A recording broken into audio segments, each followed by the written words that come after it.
प्रतिशोधाकडे जाणारी, सुडाच्या प्रवासावरील पहिला उंबरठा म्हणजे असूया. असूया ही अशी आग आहे की समोरच्याला जाळण्याआधीच ती स्वतःला पोखरायला सुरुवात करते. दुसऱ्याची रेग छोटी करण्याच्या नादात ही जोपासली जाते.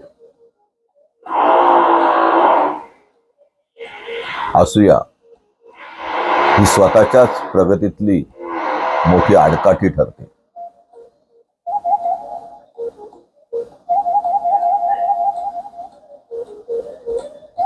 स्वतःचं कार्यक्षेत्र, कर्मक्षेत्र, कर्तबगारी सर्व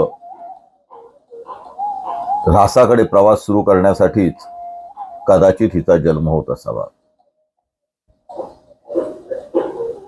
असूया ही नकारार्थी अश्रू ढालते. असूया ही नकारात्मक विचारांची ठेव असते. हे पटते काय बघा. हसऱ्या फुलांचा वास घेऊन का कोणाचे मन जळते? दुसऱ्याच्या अंगणातले चांदणे का आपल्या डोळ्यात चलते?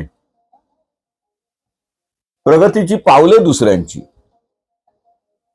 का आपल्याला खेचतात मागे? असूयेच्या विणलेल्या जाळ्यात अडकतात आपलेच धागे. असूयेच्या विणलेल्या जाळ्यात का अडकतात आपलेच धागे? कौतुकाची 2 फुले वेचून आनंदात सुद्धा सामील होता येते.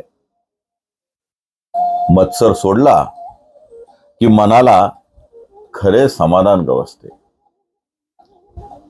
मित्रांनो, काम, क्रोध, मद, मत्सर अशा षड्रिपूवर विजय तर मिळवलाच पाहिजे.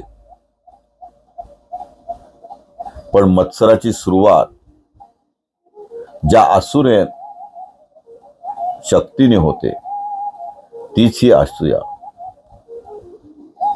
या असूयेवर, या तिरस्काराच्या भावनेवर विजय मिळवला पाहिजे.